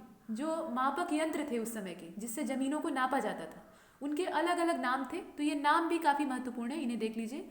नदक्कुल था, ये सब मापक यंत्रों के नाम हैं। इसे देख लीजिए, नदक्कुल है, राज्य व्यथंत कोल है और गंडराय गंडकोल है। ये कुछ विचित्र से नाम है। जो कि जरीबों और भूमि मापन पट्टिकाओं के होते थे। मतलब ये मापक यंत्रों के अपने नाम हैं और इनके जरिए जमीन को नापा जाता था और जमीन की पैमाइश और भूमि कर का निर्धारण, इसके बारे में व्यापक सुधार ये कृष्णदेव राय के शासनकाल में किया गया। कृष्णदेव राय ने मतलब इनके कोड बिंदु शिलालेख से 59 वस्तुओं पर वसूल किए जाने वाले मतलब लिए जाने वाले करों की दरों का उल्लेख प्राप्त होता है। कृष्णदेव राय का ये शिलालेख है जिसका नाम है कोदबिंडु शिलालेख। यहाँ से 59 प्रकार की चीज़ों पर जो टैक्स वसूला जाता था वो कितनी मात्रा में होता था इसका जिक्र मिलता है। तो ये कुछ आवश्यक जानकारियाँ हैं और यहाँ से बहुत सारे प्रश्न बन सकते हैं। तो ये जो व्याख्याएं हैं इन्हें बहुत ध्यान से देखने की आवश्यकता है, इसे देख लीजिए। और इसी व्याख्या के आधार पे इसमें बी वाला विकल्प सही होता है। बी वाले विकल्प का मतलब है कि दूसरा और तीसरा सही है लेकिन पहला और चौथा इसमें ठीक नहीं है। नगद राजस्व को शिष्ट नहीं कहा जाता था। नगद राजस्व का क्या नाम है बताइए? अभी अभी बताया गया है। नगद राजस्व को सिद्धदाय कहा जाता था। यहाँ आप देख सकते हैं सिद्धदाय ये नगद राजस्व का नाम था और जो भूमि कर था उसे शिष्ट कहा जाता था। ये दो अलग अलग प्रकार के टैक्सों के नाम हैं। अब आगे चलते हैं अगले प्रश्न की ओर। प्रश्न संख्या 245 को देखिए। विजयनगर साम्राज्य में कर वसूली की जाती थी। कर वसूला जाता था, ये आप देख ही चुके हैं। मंदिरों से भी टैक्स लिया जाता था, हालांकि कम मात्रा में होता था। राज कर्मचारियों द्वारा राज्य की ओर से सीधे वसूल किया जाता था। मतलब जो राजस्व था या कर था वो राज कर्मचारियों के द्वारा वसूला जाता था और वे राज्य के प्रतिनिधि होते थे। सबसे ऊंची बोली बोलने वाले व्यक्ति को शासन की ओर से कर वसूली का अधिकार दिया जाता था। मतलब नीलामी के जरिए कर वसूलने का अधिकार प्राप्त होता था। जो ऊंची बोली बोलता था मतलब जिसकी बोली ज़्यादा होती थी वो इसमें अधिकार पाता था। मतलब ये कॉन्ट्रैक्ट बेसिस पे काम किया जाता था। शासन द्वारा किसी संगठन या ग्राम के किसी या कुछ व्यक्तियों को कर वसूलने का अधिकार दिया जाता था। जो प्रशासन था साम्राज्य का वो किसी संगठन को या गांव के स्तर पर कुछ व्यक्तियों के समूह को कर वसूलने की जिम्मेदारी दे देता था। चौथा कथन है कि भू क्षेत्रों में नायक जैसे अधिकारियों को कर वसूलने का अधिकार प्राप्त था। जो जमीन के टुकड़े थे उसमें नायक जैसे मतलब नायक नाम से अधिकारी हुआ करते थे जो कि टैक्स वसूलने का हक रखते थे अपने पास। अब आपको बताना है इसमें से सही कौन सा है। जो 4 कथन दिए हुए हैं ये कथन सही है अथवा नहीं इसकी जांच करनी है। देखिए केवल पहला तीसरा और चौथा सही है, पहला दूसरा सही है, पहला दूसरा तीसरा सही है या फिर सभी सही है बताइए। और इसका सही उत्तर हो जाएगा डी। डी अर्थात इसमें जितने भी हैं सभी ठीक है। कर वसूली के बारे में जितने भी बातें यहाँ कही गई हैं उसमें कोई खराबी नहीं है। इस आधार पे हम डी का चयन करते हैं। आगे चलते हैं प्रश्न संख्या 246 की ओर। 246वें प्रश्न को देखिए। विजयनगर की कृषि व्यवस्था के संदर्भ में निम्नलिखित कथनों पर विचार कीजिए। विजयनगर की जो खेती बाड़ी थी उसकी व्यवस्था कैसी थी उसके बारे में 4 कथन दिए हैं, देख लीजिए। अर्थव्यवस्था का मूल आधार कृषि थी। जो विजयनगर साम्राज्य था उसकी जो इकोनॉमी थी उसका बेस क्या था? कृषि थी, खेती थी। गेहूं यहाँ पर मुख्य उपज थी, मतलब मुख्य फसल के तौर पे गेहूं उगाया जाता था। कर्नाटक के क्षेत्रों में सर्वाधिक इलायची का उत्पादन होता था। कर्नाटक के इलाके में सबसे ज़्यादा इलायची पैदा होती थी, ऐसा दिया हुआ है। और कृषि की पट्टेदारी व्यवस्था को कुतगई कहा जाता था। ये जो कुतगई है ये कृषि की पट्टेदारी मतलब पट्टे पर दी जाने वाली भूमि व्यवस्था थी। अब आपको बताना है कि इसमें से सही कौन सा है। केवल पहला तीसरा चौथा, पहला दूसरा तीसरा या फिर सभी बताइए। और इसका सही उत्तर हो जाएगा ए अर्थात पहला तीसरा और चौथा। पहला सही है, तीसरा सही है और चौथा सही है। कैसे सही है आइए देख लेते हैं। तो विजयनगर साम्राज्य में चावल यह मुख्य कृषि उपज थी और यहाँ दे रखा है गेहूं, इसलिए ये गलत हो जाता है। पश्चिमी तटवर्ती क्षेत्रों में बड़े पैमाने पर मसाले उगाए जाते थे और इसमें काली मिर्च, अदरक इसका विश्व भर में निर्यात किया जाता था। ये कुछ बातें हैं। तो मसाले उगाए जाते थे तो मसाले में क्या क्या चीज़ें आएंगी? मसाले में काली मिर्च भी आती है, इलायची भी आती है। तो इलायची का उत्पादन यहाँ से होता था। तो ये कुछ जानकारियाँ हैं और इसके आधार पे हमने ए वाले का चयन किया। अर्थव्यवस्था का मुख्य आधार कृषि थी और तीसरा वाला और चौथा वाला। लेकिन दूसरा गलत क्यों है? गेहूं मुख्य कृषि की उपज थी, ऐसा नहीं है। यहाँ पर चावल जो है ये मुख्य कृषि उपज मानी जाती थी। प्रश्न संख्या 247 को देखिए। विजयनगर साम्राज्य के भू स्वामित्व के विभाजन का सही मिलान करना है आपको। भंडारवाद ग्राम, अमरम, उबनली और इसके अलावा कुट्टगी, ये कुछ नाम दिए हुए हैं। पहला भंडारवाद ग्राम है अमरम है, उबंली है और कुट्टगी है। सूची 2 को देखिए। सीधे राज्य के नियंत्रण वाली भूमि, सैनिक और असैनिक अधिकारियों को उनकी सेवा के बदले प्रदान की गई भूमि, ये सब जमीनों के प्रकार हैं। ये अलग अलग प्रकार की जमीनों के नाम हैं जिन्हें आप सूची 1 में देख रहे हैं। और ये किस प्रकार की जमीनें हैं, मतलब किस प्रकार के ये भूखंड हैं, उसके बारे में सूची 2 में दिया हुआ है। सैनिक और असैनिक अधिकारियों को उनकी सेवा के बदले में पुरस्कार स्वरूप दी जाने वाली जमीन, ग्राम के कुछ सेवाओं के बदले प्रदान की गई भूमि, मतलब जो गांव होते थे उन्हें दी गई जमीन, और पट्टे पर दी जाने वाली जमीन। मिलान करके बताइए इसमें से कौन सा किससे मिलेगा, मतलब किस प्रकार की जमीन का संबंध किससे है। विकल्प देख लीजिए। चारों विकल्प आपके सामने हैं और प्रश्न आपके सामने है, बताइए। और इसका सही उत्तर हो जाएगा डी। डी अर्थात ए बी सी डी, ये पहले से ही सही सुमेलित है, इसमें ज्यादा आपको हेर फेर करने की आवश्यकता नहीं। इसे देख लीजिए, ये पहले से ही सुमेलित है। इसकी व्याख्या देख लीजिए। अमरम के ग्रहणकर्ता अमर नायक कहलाते थे। जो अमरम नाम की भूमि होती थी उसको ग्रहण करने वाले व्यक्ति को अमर नायक कहा जाता था। ब्रह्मदेय, ब्रह्मदेय, देय मतलब दिया, जो दिया गया हो, तो ब्रह्मदेय, देवदेय और मठापुर, ये जो भूमियां थी ये कर मुक्त होती थी, इन पर टैक्स नहीं लिया जाता था। ये 3 जो जमीन के प्रकार दिए हैं इन पर टैक्स नहीं वसूला जाता था। उबंली नाम की जो भूमि थी यह भी लगान से मुक्त थी। रक्त कोड़गे भूमि जो थी यह युद्ध में शौर्य प्रदर्शित करने वाले, मतलब बहादुरी दिखाने वाले लोगों को, या जो वीर गति को प्राप्त हो जाते थे, मतलब शहीद हो जाते थे, उन्हें दी जाती थी, उनके परिवार को दी जाती थी। तो इस तरीके की कुछ जमीनें हैं जो कि अलग अलग संदर्भ में यहां दी हुई है। प्रश्न संख्या 248 को देखिए। विजयनगर का विदेशी व्यापार किन देशों के साथ होता था? विदेशी व्यापार भी विजयनगर साम्राज्य का होता था, और किन किन देशों के साथ व्यापारिक संबंध थे इसका हमें चयन करना है। यहाँ 4 प्रकार के देशों के नाम दिए हुए हैं। अफ्रीका है, इसके अलावा चीन है, देश कहना ठीक नहीं रहेगा, इसे क्षेत्र कह लीजिए। तो अफ्रीका है, चीन है, वर्मा है और अरब है। तो ये 4 नाम है। आपको बताना है कि विजयनगर का विदेशी व्यापार इनमें से किन के साथ होता था, बताइए। पहला, तीसरा, चौथा सही होगा, या फिर तीसरे चौथे के साथ होता था, पहले दूसरे तीसरे के साथ होता था, या सभी के साथ होता था। देख लीजिए और बताइए। तो इसका सही उत्तर हो जाएगा डी। डी अर्थात सभी के साथ होता था। इसमें जितने भी नाम दिए हैं इन सब के साथ विजयनगर साम्राज्य के विदेशी व्यापार जुड़े हुए थे, मतलब विदेशी व्यापारिक संबंध थे। इसकी व्याख्या देख लेते हैं। विजयनगर का विदेशी व्यापार मलाया, बर्मा, चीन, अरब, ईरान, इसके अलावा अफ्रीका, अबिसीनिया, पुर्तगाल आदि क्षेत्रों या देशों के साथ होता था। ये सब यहाँ पे जितने भी दिए हुए हैं इन सब के साथ व्यापारिक संबंध थे।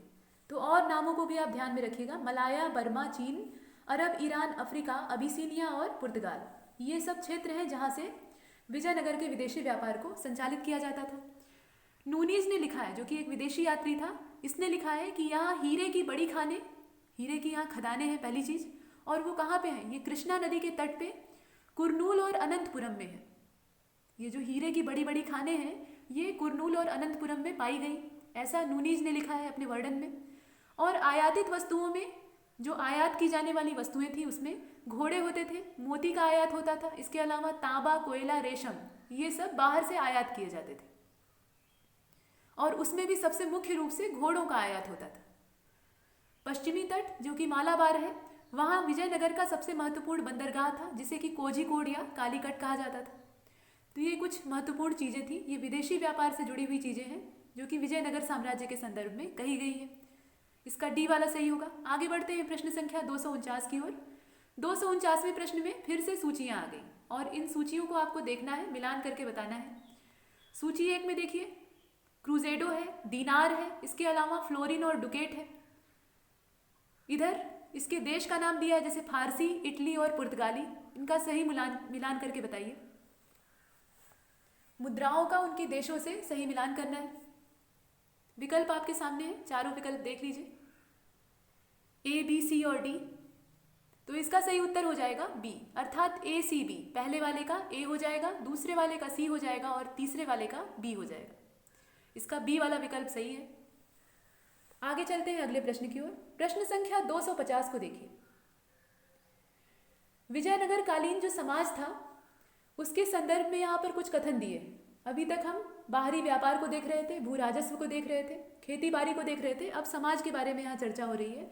तो विजयनगर जो साम्राज्य था उसके समाज के बारे में यहाँ 4 कथन है। पहला कथन ये है कि दस्तकारों में लोहारों और बढ़इयों की स्थिति सर्वोच्च थी। जो हस्तशिल्पी थे, मतलब हाथ की कला से अपना जीवन यापन करते थे, उसमें लोहार और बढ़ई ये सबसे प्रमुख थे, ऐसा दिया है। पर्दा प्रथा का प्रचलन नहीं था, लेकिन सती प्रथा थी। तो देखिए, सती प्रथा तो थी, इसमें कोई संदेह नहीं है, ये पीछे हम प्रश्न में देख भी चुके हैं। लेकिन पर्दा प्रथा प्रचलन में नहीं थी, ये बात यहाँ विचार करने योग्य है। भारतीय इतिहास का विजयनगर साम्राज्य ही एकमात्र ऐसा साम्राज्य है जिसने विशाल संख्या में स्त्रियों को विभिन्न राजकीय पदों पर नियुक्त किया। ये एक कथन है। यहाँ दोनों में विरोधाभास दिख रहा है। देखिए, जो दूसरा वाला कथन है वो महिलाओं की एकदम बुरी स्थिति का यहाँ वर्णन कर रहा है। हालांकि पर्दा प्रथा का अगर प्रचलन नहीं है तो इससे कुछ राहत मिल जाती है, लेकिन सती प्रथा एक बहुत ही कुरूप प्रथा है, एक अच्छी प्रथा नहीं कही जा सकती। एक तरह से हत्या होती थी, जबरदस्ती आग में झोंक दिया जाता था। और दूसरी तरफ कहा जा रहा है कि विजयनगर साम्राज्य ही एकमात्र ऐसा राज्य था या ऐसा क्षेत्र था जहाँ पर बड़ी संख्या में महिलाओं को प्रशासनिक पदों पर नियुक्त किया जाता था। इसके अलावा चौथा देखिए, विजयनगर साम्राज्य में ब्राह्मी लिपि का प्रयोग होता था। जो लिपि थी वो ब्राह्मी थी। अब आपको बताना है कि इसमें से कौन सा सही है। जो 4 कथन विजयनगर साम्राज्य के समाज के बारे में है, पहचान करके बताइए इसमें से सही कौन सा है। तो देखिए दोस्तों, इसका सी वाला होगा। सी वाला मतलब पहला, दूसरा और तीसरा। पहला सही है, दूसरा सही है और तीसरा भी सही है। पर्दा प्रथा का प्रचलन नहीं था, मतलब पर्दा का रिवाज नहीं था, घूंघट लोग नहीं निकालते थे, मुंह खुला रखते थे, मतलब स्त्रियों की बात की जा रही। लेकिन सती प्रथा विद्यमान थी, चाहे स्वेच्छा से या जबरदस्ती, दोनों ही चीजें थी। मतलब बलपूर्वक भी अग्नि में झोंका जाता था और कुछ स्त्रियां खुशी खुशी अपनी मर्जी से सती हो जाती थी। इसे सहगमन कहा जाता था, मतलब साथ में चली गई। तो ये दोनों ही स्थितियां अच्छी नहीं है। अगर खुद मरने के लिए जा रही है तो ये आत्महत्या है, और दूसरे के द्वारा मारी जा रही है तो ये हत्या है। तो ये स्त्रियों के पक्ष में अच्छी बात नहीं थी, लेकिन ये थी। लेकिन पर्दा प्रथा का प्रचलन नहीं था। और तीसरा वाला देखिए, भारतीय इतिहास का जो विजयनगर साम्राज्य था वही एकमात्र ऐसा राज्य था या क्षेत्र था जहाँ पर बड़ी संख्या में स्त्रियों को अलग अलग प्रशासनिक पदों पर नियुक्त किया गया था। लेकिन चौथा वाला सही नहीं है। चौथे वाले में कहा है कि विजयनगर साम्राज्य में ब्राह्मी लिपि का प्रयोग होता था। नहीं, ब्राह्मी लिपि का यहाँ इस्तेमाल नहीं होता था। इसके बारे में जरा चर्चा कर लेते हैं। विजयनगर साम्राज्य में सर्वाधिक तमिल, तेलुगु, कन्नड़ और मलयालम का विकास हुआ। ये सब भाषाओं के नाम हैं। तमिल है, तेलुगु है, कन्नड़ है और मलयालम है। विजयनगर साम्राज्य में नंदिनागढ़ी लिपि का इस्तेमाल होता था। ये जो लिपि है इसका नाम नंदिनागढ़ी है या नंदिनी गढ़ी इसको कहा जाता था। इस लिपि का प्रयोग होता था, न कि ब्राह्मी। तो इसलिए लिपि का नाम गलत दिया है, तो चौथा कथन गलत हो जाता है। बाकी सब ठीक है। इसकी व्याख्या एक बार और देख लेते हैं। पर्दा प्रथा का प्रचलन नहीं था, किंतु सती प्रथा विद्यमान थी। सती या सहगमन करने वाली जो स्त्रियां होती थी उनकी स्मृति में, मतलब उनकी याद में सतीकल और महासतीकल, इसके अलावा महासतीगुल ये स्थापित किए जाते थे। सतीकल, महासतीकल और सतीगुल मतलब महासतीगुल, इनकी स्थापना की जाती थी। और मंदिरों में देव पूजा के लिए रहने वाली स्त्रियों को देवदासी कहा जाता था। महानवमी का त्यौहार ये विजयनगर का प्रमुख राज्य उत्सव था। महानवमी का त्यौहार ये एक मुख्य राज्य उत्सव के तौर पर मनाया जाता था। ये चैत्र महीने की नवमी तिथि को मनाया जाता है। रामनवमी उस दिन होती है, तो ये महानवमी होती थी। और जो मंदिरों में देव पूजा के लिए देव सेविकाएं जो होती थी उनको देवदासियां कहा जाता था। छोटी छोटी बालिकाओं को बचपन में ही इस काम के लिए नियुक्त कर दिया जाता था और बाद में इसमें बहुत सारी कुरीतियां व्याप्त हो गई। शुरुआत में तो ये बड़ा ही पवित्र पद होता था, लोग इनका सम्मान करते थे, लेकिन बाद में ये दैहिक शोषण का शिकार हो गई। जो देवदासियां थी इनका देह व्यापार किया जाने लगा मंदिर की आड़ में। तो ये बाद की चीजें हैं, लेकिन इस समय इस साम्राज्य के काल में ये व्यवस्था थी। और इसी आधार पे हमने सी का चयन किया है, पहला, दूसरा और तीसरा। प्रश्न संख्या 251 की ओर चलते हैं। महाभारत की तेलुगु भाषा में अनुवाद को पूरा करने का सही क्रम है। महाभारत एक महाकाव्य है, आप जानते हैं, और इसे तेलुगु भाषा में अनुदित किया गया, मतलब इसका ट्रांसलेशन किया गया, अनुवाद किया गया। और इसे पूरा करने वाले 3 अलग अलग लोग हैं। इनका सही क्रम बताना है, तो सही क्रम आप देख लीजिए। इसका ए वाला सही होगा। ए वाले का मतलब है पहले नन्नया ने से शुरू किया, इसके बाद तिकन्ना है और अंत में भेरा प्रगदा है। ये 3 लोग मिलकर इसके अनुवाद को करते हैं। मतलब महाभारत के अनुवाद को करने में इन 3 लोगों का योगदान है और क्रम यही है। ए वाला इसका सही होगा। इस विकल्प का हम चयन करेंगे। इसकी व्याख्या देख लेते हैं। नन्नया ने महाभारत का तेलुगु भाषा में अनुवाद प्रारंभ किया, लेकिन वह इसे पूरा नहीं कर पाए और उनके अधूरे कार्य को कवि तिकन्ना ने आगे बढ़ाया, लेकिन वे भी पूरा नहीं कर सके और अंत में भेरा प्रगदा ने इस अनुवाद कार्य को पूरा किया। तो अंतिम में उस पर जो फिनिशिंग टच होता है उसे देने का श्रेय ये भेरा प्रगदा को दिया जाता है। एक अन्य विद्वान वीरभद्र ने कालिदास द्वारा रचित अभिज्ञान शाकुंतलम का तेलुगु भाषा में अनुवाद किया। अभिज्ञान शाकुंतलम संस्कृत भाषा की रचना है, तो इसका तेलुगु भाषा में अनुवाद करने वाले जो विद्वान हैं उनका नाम है वीरभद्र। तो इस तरीके से जो संस्कृत ग्रंथ थे, संस्कृत भाषा के बड़े बड़े धर्म ग्रंथ या सामान्य किताबें थी, उनकी यहाँ पे अनुवाद की घटनाएं हुई हैं। और किसने अनुवाद किया है ये काफ़ी महत्वपूर्ण है। तो महाभारत के लिए 3 लोग जिम्मेदार हैं, क्योंकि महाभारत बहुत बड़ी रचना है। इसमें श्लोकों और जो रचनाएं मतलब पदावलियाँ हैं उनकी संख्या बहुत ज़्यादा है, और इस वजह से इसका अनुवाद किसी एक आदमी द्वारा किया जाना बड़ा कठिन काम है। यही वजह है कि 3 लोग इसमें लग गए। एक आदमी भी कर सकता है, लेकिन यहाँ 3 लोगों का जीवन काल इसमें खर्च हो गया। मूल रूप से वेद व्यास इसके रचयिता मतलब संकलनकर्ता माने जाते हैं। असली रचनाकार कौन है ये तो कोई नहीं जानता। ये आंखों देखा हाल है जो कि अक्षरों के रूप में दर्ज कर दिया गया। और कुछ पौराणिक कथाओं में कहा गया है कि महाभारत का जो लेखन कार्य है वो गणेश जी के द्वारा किया गया है, और बोलने का कार्य मतलब डिक्टेट करने का काम ये वेद व्यास ने किया है। तो ये सब कुछ बातें महाभारत के बारे में है। इसे जय संगीता भी कहा जाता है। तो यहाँ तक हमने प्रश्न संख्या 251 तक अपनी यात्रा को पूर्ण किया है। आधा रास्ता जो है हमारा पूरा हो चुका है, आधा रास्ता अभी बचा हुआ है। तो आगे के वीडियो लेक्चर में आगे की बातें होंगी। तब तक के लिए नमस्कार।